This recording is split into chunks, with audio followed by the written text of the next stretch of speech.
Live from our studio kitchen. Man, we almost have our studio ready. It's getting there. It's getting there. What he thinks is almost ready and what I think is almost ready, it still has the decorating touches that need to be done. So we have equipment in there. We just got a new podcaster equipment so we can start doing Facebook Live and then YouTube Live, and then eventually we'll do Instagram Live all at the same time. Like we'll have 3 different things happening. All right. Yeah. So and then I put up a new fake brick wall, so it looks really pretty. And now we just have some furniture and stuff that's coming, and we're gonna do a little decorating. So it'll be like a. I was wondering how you got that brick wall done in one day. I know. It was pretty impressive. I was a mason. Hey, happy Mother's Day to all the moms out there, and soon-to-be moms. Sunday.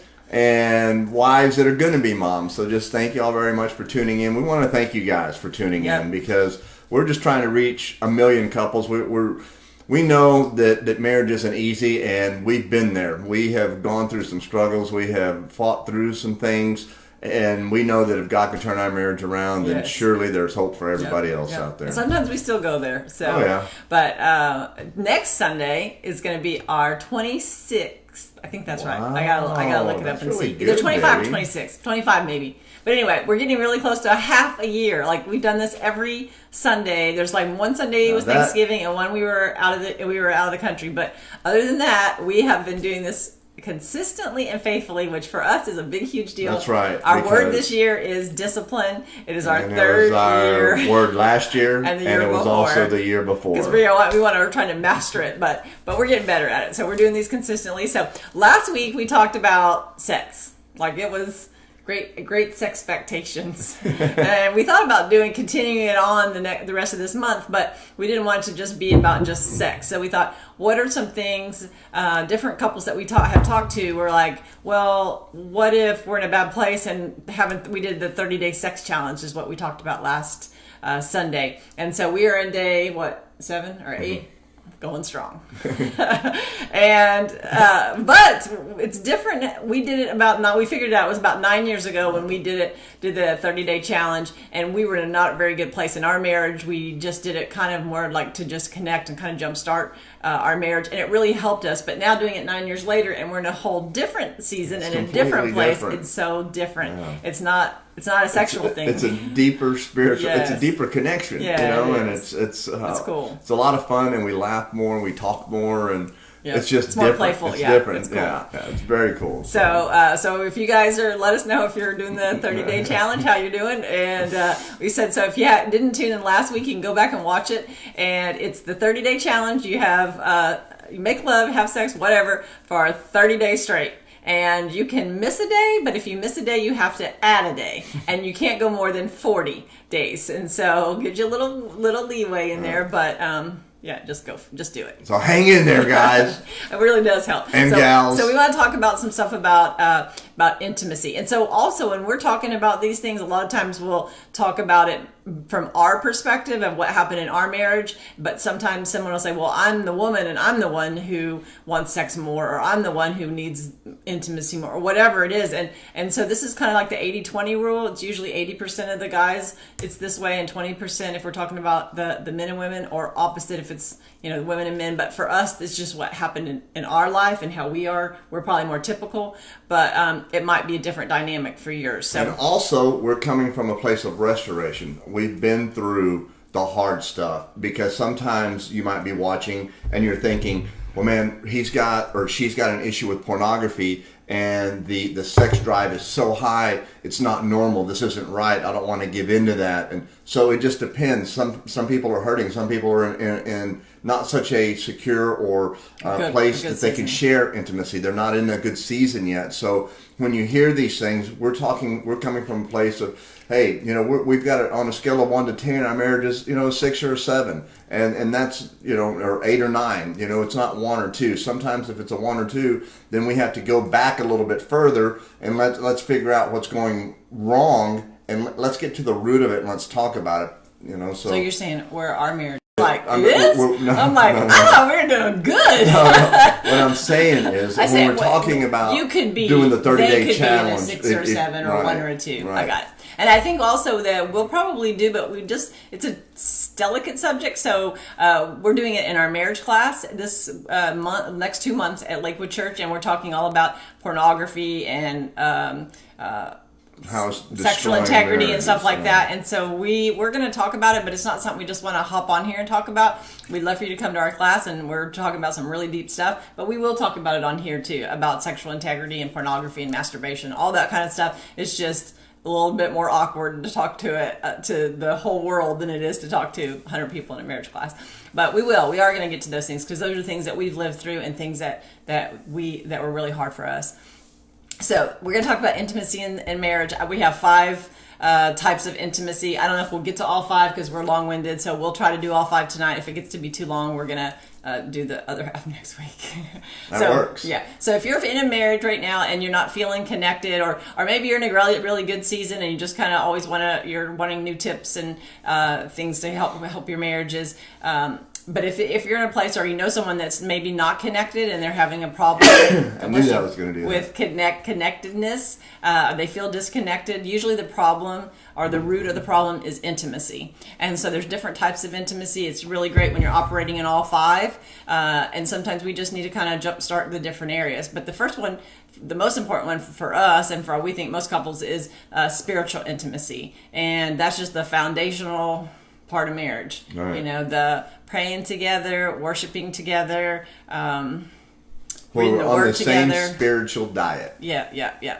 And so when you're on the same spiritual diet, then you can expect to grow together and not separately. And that's hard in marriage if you have one person who's growing spiritually, but the other one's not, or not on board with it. And that's something that you might just have to be praying about. If you're the person in your marriage that's, in a good spiritual place, but the other person's not quite there yet, then that's something to put on your prayer list. I tried pushing Richard and badgering Richard and making him read the word and saying all this stuff, and it didn't work. So I just had to keep praying and worry about my own spiritual intimacy with God, and then God took care of our work. We see this a lot. We have been teaching for, almost 13, 14 or 15 years. 15 years. 13. Marriage class for 10 years, but we're teaching in another class before that. And we see so much one person coming to a class. And it's usually the wife. It has been husbands, but it's usually the wife that comes and says, well, my husband won't come to church with me.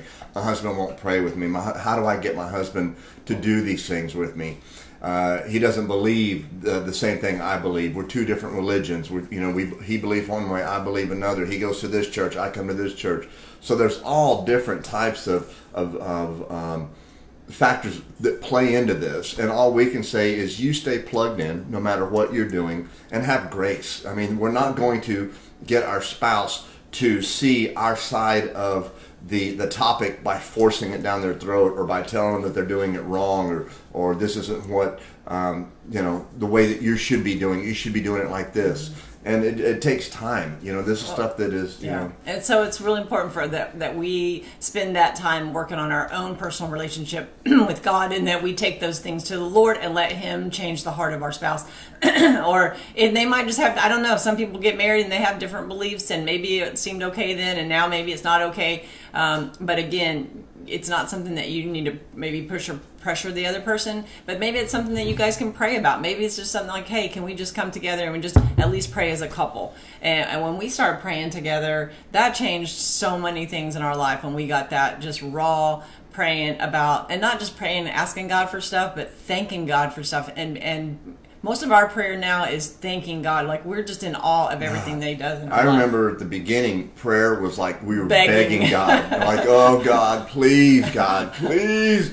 It was like, Lord, it's me again, and it was like, oh, I'm so unworthy. Please, Lord. And God doesn't hear begging. All right? He doesn't understand that. And God hears our voice when we come to Him with thankfulness and with gratitude. Amen. He doesn't hear that's begging. good. So, that's really good. So spiritual intimacy is really important. So if you can worship together, go to church together, pray together, read the Word together. We love to go Friday night. We don't have a lot of Friday nights off because of either we're traveling or we're going to do comedy or marriage conferences or whatever. So when we get time to be able to do something, we spend our Friday night, which is the whole time, nights, but we actually went to church on Friday night, to a friend of ours' church, and got to hear a great word. And it was just something both of us needed. We just got a huge shot in the arm, and it's been stuff that we've been talking about all weekend. So spiritual intimacy is super important. The number 2 is recreational intimacy. Okay. I like recreational intimacy. And when we're dating, don't we just... We forgot to take our dog's collar off. You can hear it. She's like, ding, ding, ding. So recreational intimacy is really different. What was she doing? Ding, ding, ding, ding. Whenever we're dating, we tend to maybe be a little more out of our comfort zone. She went wade fishing with me one time. I would never go wade fishing right now. Put a bait bucket around her waist, and I told her, man, whatever you do not get my reels wet. Yo, I don't even like to get my hair wet. We went through the second gut of the surf, and all I see is this reel up in the air, and I knew that's when I was going to marry this girl. I'm going to tell you what happened. So I don't know him very long, right? And I know he's like a big outdoorsman. But she's telling me she loves to fish. I do love to fish on a pier, like with a book. Like on the side of the road. I don't know. Fishing. No, I don't want any waves or a boat. And so he wanted to go fishing. So I'm trying to impress him because, you do that when you're dating and you're so willing to step out of your comfort zone and try new things. My gosh. And you just want to be together. And so he told me, very important, do not get my fishing pole wet. My reels into salt water as we were at Galveston. Do not get them because salt water ruins them. So we're going out, and you have to understand, my parents had me so scared of the jetties and of the water, and so even though I was raised going to the beach, I was very scared, like you couldn't go very far. So we're walking out, and he's with his friend, and they're a little ahead of me, and they're talking and laughing, and they're probably back then just drunk, and so they're going, and all I'm thinking about is this reel. And so I'm holding this reel up as high, and the water's getting higher and higher. And so I would step off a little thing, and all of a sudden it would get really high. And I'm 5'10", and I'm pretty tall, but it was getting taller and taller in the water, and I can only see him out of my eyes, but my arm is up as high as it'll go holding this reel up. That's right. And the next thing you know, all I see is just this hat coming across the top of the water. And then she comes up, and the look on her face was, she I'll never forget that look, and I just thought that was the woman I was going to marry. She was out there. She was out there in it. Put that hook in, set the hook, reeled it in. Didn't ever have to go do that ever again. That's right.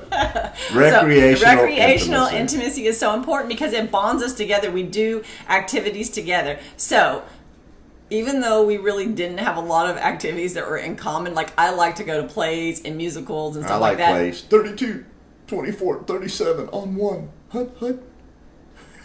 The first time we ever went to a play, Richard didn't even know what I can't even say anymore. He didn't even know what intermission was. So whenever the second act was over and then it was only 30 minutes or 45 minutes, I'm like, this is great. And he was like, and he's gathering our stuff up to go, and I was like, honey, it's like we're coming back. He goes, what's? I go, it's intermission, and he goes, what's that? I go, halftime. I was all like, oh.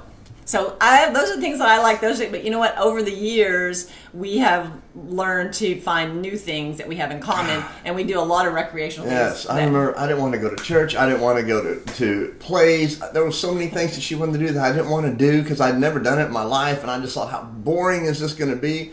And all this stuff was life changing. It was just a different aspect of our relationship, and I saw it through her eyes, and that was just very important to her. And doing that, it became important to me. But at first it was hard because he had a whole different set of things that he liked to do, and I had things that I liked to do, and they did not go together. And so it could have really split us up, but we had to make new things that we could do together that we were both interested in. Whether it's like, some people it could be mild, like from doing a crossword puzzle, or we like to do puzzles, like regular puzzles, like, we just have one always going on our table, and just occasionally we'll sit down and do a few things together like that. It could be hang gliding. I mean, I'm not into stuff like that. Not us, but I'm saying he would. But I'm just saying some people have different things that they like. Like we love to go to Disney. We love to travel. We didn't know that. We never really even traveled at all when we first met each other. We never even would have considered it. And now we traveled, but we just never left the house. Yeah, we were on our own trips. But so recreational intimacy is really important. It bonds you together. Men tend to talk more when you're shoulder to shoulder. Misty is asking, does sex count as recreation? Yes. Yes, it can. But we're going to talk about it. It's one of the 5. But yeah, right now we're just talking more about fun activities, things that we can do together. Richard and I did a comedy class together. We just always we teach marriage classes together. but we had to kind of find those things. You should have seen her do improv. That is like the least. I mean, she could be spontaneous. She just needs 3 or 4 days notice to do something on the spot. Talk about out of her comfort zone. And I didn't want to go. I didn't want to do it, but we did, and I had so much fun. I was home. Mm-hmm. My nose itchy. Okay, so it can be hard a lot of times when we get married and we start getting life together and kids and job and all that stuff to have fun. But it's really important that we prioritize that because we need to be playful with each other. We need to play and have fun. We need to work hard, but we also need to play hard. And so sometimes we'll be married to someone that likes to play hard a lot and the other one wants to pay, and the one wants to pay and one wants to play, which was our situation. I always thought you had to pay first and play later, and Richard always wanted to play first and pay later, but we've kind of learned that balance to where I realize there's some things that we've got to do the responsibility wise, but then also there's some things I can let go and have a good time, and he's taught me that. So a lot of times we need to celebrate our differences instead of trying to always just butt heads with them. So recreational intimacy is really important. Another one is intellectual intimacy. Well, this is really big for me. This is really important to me because I love to read. I love to learn like, stuff. If you put vinegar and baking soda together, you can make a volcano. So Richard's big thing is like I love to read. I love books. I love information. I can be a researcher. Like that's my jam, and that is the total opposite of him. Like he couldn't care any less. He couldn't care less. Or he could care, whatever.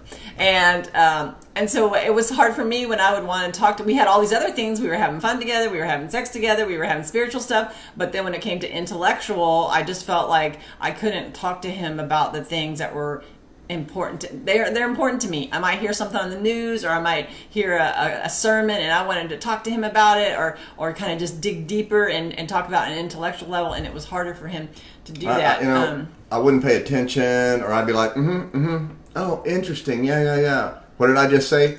Huh? And it was that. And I realized that if it's important to her, it has to be important to me. Every now and then, I've got to come into her world, and every now and then she has to come into my world. And we just have to do this on a regular basis. It can't be, well, I did it a month ago. It has to be pretty regular that whenever she needs to talk, I need to make myself 100% available to hear what she has to say. I have to hear her heart. There's a lot of miscommunication that can happen, so we want to make sure that we're communicating. Well, I was going to say, too, with the intellectual, it doesn't always have to be deep. It doesn't always have to be like politics or something deep. Sometimes it's just talking about a movie that we watched or something that like I said, an article that we read. But to be able to do that, especially if it's important to the other person, is to be all in and to be present when that person's talking about it. And Sherry said pi r squared. I said, no, pi r round. And I think too, as we're together a long time, like we've been together 16 years, in a couple weeks it'll be 16 years. Oh my gosh, has it been that? I mean, baby, that's like no time. It doesn't feel that way. At first, come over here and get yourself a reward. Thank you. You stuck with me for 16 years. Yes, and. But you stuck with me too. I ought to call you Elmer's because you stuck to me like glue. I was going to say something. But when we're together a long time, sometimes... Our dog comes in because she does not like when we kiss. She gets so jealous. Yeah, that's her clinging again. So when we... no matter how long sometimes when we're together a long time, we tend to think we already know what the other person thinks about a certain subject, or we've already talked about that before, and we just can predict what they're going to say and finish their sentence. But what we find, if we really listen, and even if it's the same topic we've discussed over and over several times over the years, we always learn something different. There's always going to be something different because we're growing and changing and all the time. So don't just get in a rut to where you just assume and you just take the other person for granted. Let's listen to each other. I've learned that a lot just in the 30-day sex challenge because 8 years ago it was different than it is now. Yes, so that's really that shows us that there was some growth and there's things that have happened. And it's interesting. It stays interesting, if you listen to stuff. So the number 4 is physical intimacy, which we've been talking a lot about. Last week we talked a whole video about sex. We're doing the 30-day challenge. And, okay, so physical intimacy can mean more than just sex, which I wanted to say also. So it can be, physical touch. Like I always like to pull up my dungarees and say that's what I have. Dungarees. Everybody's all like dungarees. What are dungarees? I don't know. I don't even know. It just sounds real country. Not Dungeness. It sounds dungarees. And so the physical intimacy. You're making me off track. Physical intimacy, but intimate doesn't necessarily mean sex, is what I was trying to Right. say. So physical intimacy could be holding hands. It could be like Richard's number one love language. Is that your one? Yeah, one. Yeah. One is physical touch. And so we were just talking about that the other day, is that he doesn't really get that much of a jam if we hold hands or things like that, even though I tease about the holding hands thing. But he loves when I rub his back. He likes when, thank God, he doesn't make me rub his feet. Thank you, Jesus. There's a If you'd God. like to, you, But is that physical touch, and we need that. We need that cuddle time. We need that time. I think it's because holding hands, that's one thing, but like when she's rubbing my arm or my forearm or even the top of my hand, to me, that's more intimate than just holding hands. Just to me, other people might think, no, holding hands is very intimate. But when she's rubbing my back, or the other day we were driving and she was rubbing the back of my neck. Yeah, I just reached over while he was driving. Yeah. I'm just looking at him. I'm telling him how much I loved him. And later he was like, "Baby, I really like when you do that." That was very. very. It's I mean, intimate. it was very intimate. Very It filled my intimate. love tank. But I can also say that sometimes I know in the past there's been times where I will avoid physical intimacy, not sexual, but just the touching and the lovings, because a lot of times men will think it's got to lead to something else. And sometimes I'm like, I don't want it to lead to something else. I just want a hug, or I just want just a little pat or love, and I just want to feel it, and I want to walk away. I don't want it to be where everything's got to be like touchy-feely, everything. Yes, So, to your question, Misty. yes, Misty. Yes. Okay, but wait. right. So if we're touching and feeling, you got me off track. Got me thinking about all that now. That men sometimes want more than that. So if men especially, and I think maybe it could be the 80-20, it could be the woman, but if someone's coming to you and just giving you non-sexual touches, don't always assume that it's got to lead to something else. If you come up and you rub on your wife, then it doesn't have to travel down and pat her on her butt or whatever, because then the women are just like, wah, wah, wah. We want to have that. We love Connection. You the wanna build connection. We do connection. want to have it, and there is a time for the physical part of it to go into something sexual. But sometimes we just need. So there is time I can put on my dungarees and be like, dungarees. physical touch. Physical touch. So for men, what? Chris says, I just want a hug and a cheesesteak sub sometimes. But men tend to feel more connected with physical touch, and women seem to be more connected with emotional touch. So we're going to talk. Number 5 is emotional intimacy, which is that sharing of our experiences with each other, which is that just getting with each other on a raw. Intimacy is someone knows you and accepts you, knows everything about you down to the core, but accepts you the way that you are and still loves you. Pastor Jimmy Evans says if we wore a sign around our neck of all the sin that we ever did in our life, we would find very hard to find a friend. But when our wife or our husband knows us in this particular manner, it grows and makes an intimacy and a connection and a bond that's second to none. And through prayer, when we're talking about praying, Sherry and I say sometimes we pray 5 minutes, sometimes it's an hour and a half. Well, it's not an hour and a half of constant prayer. There's prayer, and then there's a lot of just talking and sharing feelings. And that just does so much for the human soul and for each other's heart, Which leads into us to want to pray more about something that we just talked about. So emotional intimacy, it can get kind of confusing with intellectual intimacy because you're still talking, but intellectual intimacy is more about topics and things. Emotional intimacy is more about your thoughts, like how you feel about something, how you think about something.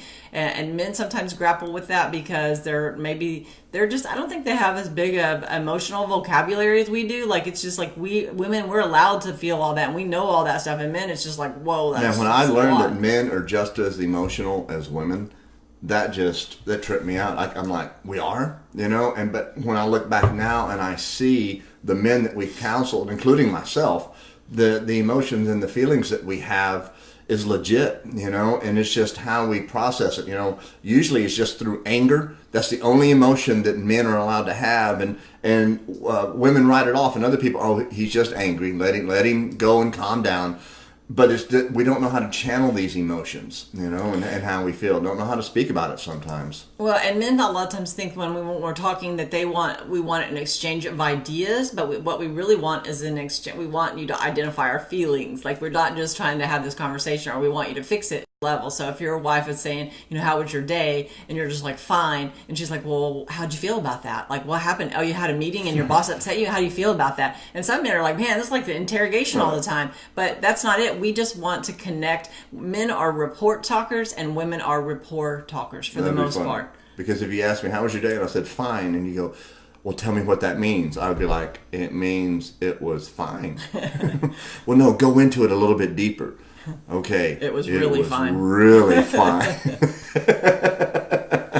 But just like men that need to be connected with physical intimacy, that's usually their highest. Women feel the most connected with emotional intimacy. That's just that. So if we're getting emotional intimacy from our husbands, and they're being kind to us, and they're talking to us, and they're telling us our feelings, more likely is that we're going to feel more close to you and connected, and then you're going to benefit guys sexually, and vice versa. So it's a weird how God made us. It's like men feel connected after sex, like that's when they want to talk, and we feel like we need to be connected before to be able to have sex. But God wants us to work that stuff out. Right. That's part so of that it. man, I don't get it my way all the time. You don't get it your way all the time. That man, we have to, like I said, go into each other's world and understand that it's important for both of us to have these same attributes to one another all the time. And just because we did it today doesn't mean we're off the hook for tomorrow. Pastor Jimmy Evans says at midnight, everything expires. It resets. It resets and it starts all All over. those brownie points you got for Mother's Day today, resets tonight. Yeah, resets tonight at midnight. Tomorrow's a brand new day. So we want to do the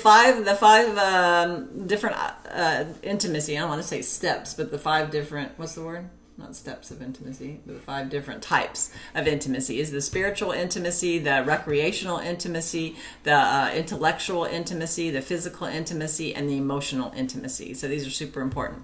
So we hope you guys are liking these videos. They help us. They help us to remind us to go over things that we've learned over time, and it helps us have conversation and get connected. And Misty said yes. And yes, Misty asked on the 30-day challenge, sex challenge, we're kind of jumping back to last week. If you do it twice in one day, does that count? Yes. But and you get to skip a day if you want to. No, yeah, but we haven't. We're just saying that's bonus. We've got to talk about real issues. People don't talk about this stuff. Marriages are failing. Relationships are failing. Children are hurting. And nobody wants to talk about the alligators in the river. We all want to just, don't talk about that. We need to bring this stuff to the forefront to show people that marriage is a real thing. It's intimate. It's live. It's always moving. It's always changing. It's always flowing, and it never stays the same. 2 things are going to happen in our marriage. It's going to get better or it's going to get worse. The natural tendency for marriage is to grow apart. So what are we doing each and every day to grow each other together and to grow our marriage? And so that's why it's so important, these different so types we of are intimacy. so out of time. Yes, that was way over 30 minutes. No, it's not. It was only 25. I just saw it. Oh, is it? Yeah. Okay. Yeah. So we love you guys, and we would love to come to your church and talk about marriage issues and marriage topics and have fun. We also do a comedy date night. So we a lot of times like to come to a church on a Friday night, do a comedy date night, and then maybe do some workshops on Saturday. So check it out. We have our website is therealbrights.com, and we're also on YouTube. And like we said, our studio is going to be up and running soon, so we're super excited about that. And if anybody wants to donate to that, please send me a message, because we are taking donations to